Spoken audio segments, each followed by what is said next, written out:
বিয়ে সাহেব, আমরা তো এরকম কখনোই কোনোদিন দেখি নাই যে বিয়ের পাত্রে বোরকা পরে আসে।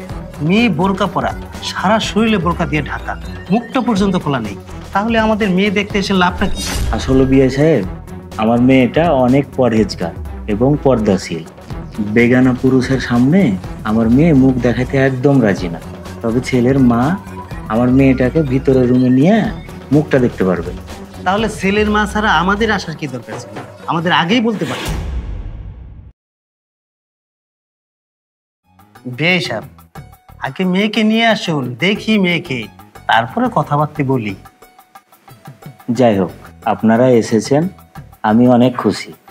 আমি এখনই মেয়েকে আনতে বলতেছি। কইরে রাহেলা, পরিমামুনিকে নিয়ে আয়। বিয়ে সাহেব, মাশাআল্লাহ, আমার ছেলে সরকারি চাকরি করে, আমাদের কোনো কিছুর কমতি নাই। এখন শুধু একটা সুন্দর বউ হলেই চলবে।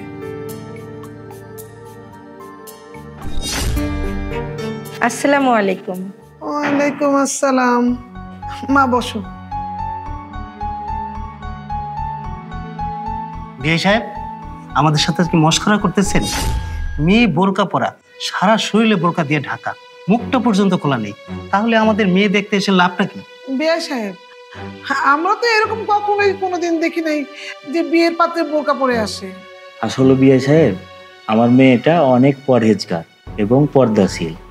বেগানা পুরুষের সামনে আমার মেয়ে মুখ দেখাতে একদম রাজি না। আর আমিও আমার মেয়ের মতামতের বাইরে বিয়ে কিছুই করতে চাই না। তবে ছেলের মা আমার মেয়েটাকে ভিতরে রুমে নিয়ে মুখটা দেখতে পারবে। তাহলে ছেলের মা ছাড়া আমাদের আসার কি দরকার ছিল? আমাদের আগেই বলতে পারতেন। কথা বলার জন্য হলে তো আপনাদের আসার দরকার আছে। তবে বিয়ে সাহেব, যদি মেয়েকে কিছু জিজ্ঞাসা করার দরকার থাকে তাহলে করতে পারেন। আমার আর জিজ্ঞাসা করার কিছু নেই, আগে ছেলের মাকে দেখান, ছেলের মা যদি পছন্দ করে তারপরে কথা বলবো। মা পরি, বিয়ানকে নিয়ে ভিতরে যাও, তোমার চেহারাটা একটু দেখাও। আচ্ছা বাবা। আসো মা।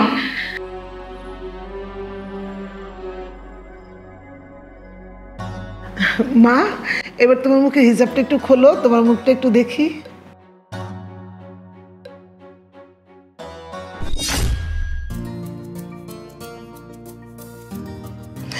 মাশাআল্লাহ, তুমি তো দেখছি খুব সুন্দর।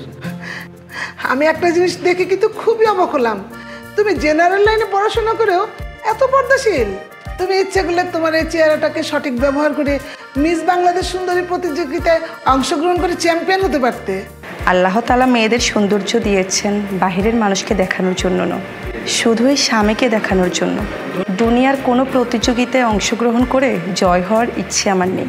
আমি শুধু আল্লাহর নৈকট্য লাভের জয় হতে চাই। তোমার প্রশ্নের উত্তর শুনে আমি মুগ্ধ হয়ে গেছি। তোমাকে আমার খুব পছন্দ হয়েছে মা। আমি তোমাকে আমার ছেলের বউ করে ঘরে নিতে চাই, কি বলো? আল্লাহ তাআলা যদি আপনার ছেলের সাথে অবশ্যই আমার ঝুড়ি লিখে থাকে, তাহলে অবশ্যই আপনার স্বপ্নটা পূরণ হবে। তাহলে ওইদিকে চলো, আমি এক্ষুনি তোমার বাবার সাথে কথা বলে বিয়েটা ফাইনাল করে নিই, ঠিক আছে? চলো, আসো।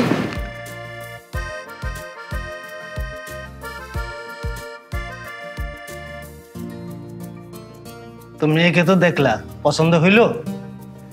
মাশাআল্লাহ, খুব সুন্দর মেয়ে। তবে শুধু আমাদের পছন্দ হলে তো হবে না, ছেলের তো একটা পছন্দের ব্যাপার আছে।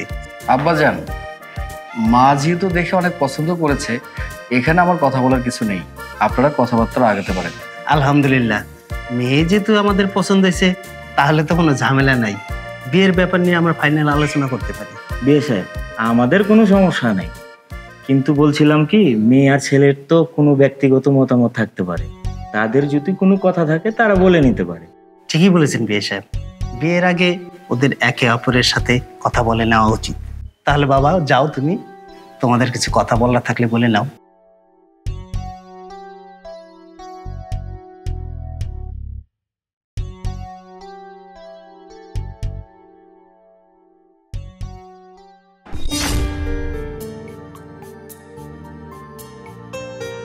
মাশাআল্লাহ, আপনি তো অপূর্ব সুন্দরী।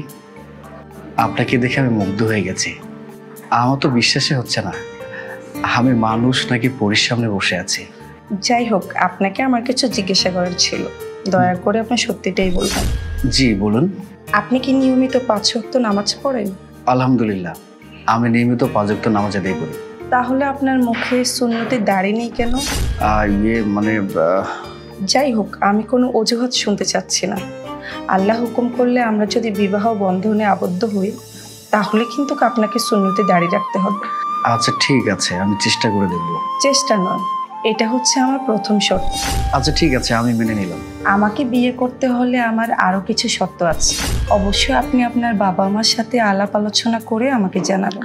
আপনার শর্তগুলো আগে আমাকে বলুন, মা বাবার সাথে না হয় পরে আলোচনা করে যাবে। প্রথমত, আপনারা যদি বিয়ের অনুষ্ঠান করেন, সেখানে অনেক মানুষজন থাকবে, সেখানে আমি আমার মুখ দেখাতে পারবো না।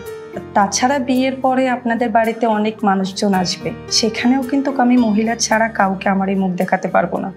সেই ক্ষেত্রে আমাকে কোনো জোর অথবা অনুরোধ করতে পারবেন না। এটা তো অবশ্যই অনেক ভালো কথা, এখানে জোর জবরদস্তি করে কি আছে? আর তাছাড়া বিয়ের পরবর্তী সময়ে আমি সবকিছু ম্যানেজ করে নেব। আমি অনার্স কমপ্লিট করতে চাচ্ছি। অবশ্যই করবেন, তাতে আমি সহযোগিতা করব। যদিও আমি দেখতে খুব বেশি সুন্দর না, কিন্তু মানুষ হিসেবে খুব বেশি খারাপ না। কে বলছে আপনি দেখতে খারাপ? আপনি দেখতে তো মাশাআল্লাহ অনেক সুন্দর। যাই হোক, আপনি কথাটা বলতে গিয়ে মনে হয় অনেক লজ্জা পেয়েছেন, কিন্তু যাওয়ার আগে আমারও একটা বিষয়ে কথা বলার ছিল। জি বলুন। আপনি কি কাউকে ভালোবাসেন? জি বাসি। আমি আমার আল্লাহকে ভালোবাসি, আর তাদেরকেও ভালোবাসি যারা আল্লাহকে ভালোবাসে। জি বাসি কথাটা আপনার মুখ থেকে শোনার পর রীতিমতো আমি অনেক ভয় পেয়ে গেছি। পরক্ষণে যখন আপনার মুখে আল্লাহর কথাটা শুনলাম, আমার প্রাণটা ফিরে এলো। আপনার পদ্মানশীলতা, আল্লাহর প্রতি বিশ্বাস, ভালোবাসা, আমি সব কিছু দেখে মুগ্ধ হয়েছি। আর সত্যি কথা বলতে ইসলাম ধর্মের মানুষ হিসেবে আমাদের এমনটা হওয়াই দরকার। যাই হোক শুনুন, সবাই নিচে অপেক্ষা করছে, চলুন তাহলে। চলুন।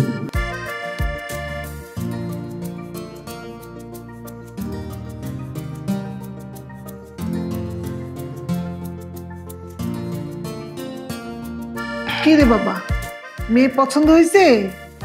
আলহামদুলিল্লাহ মা, মেয়ে আমার পছন্দ হয়েছে। আলহামদুলিল্লাহ। বিয়ে সাহেব, আমাদের এই ভিডিও যদি আপনাদের একটুও ভালো লাগে, তাহলে অবশ্যই লাইক, কমেন্টস এবং শেয়ার করে সবার মাঝে ছড়িয়ে দিন।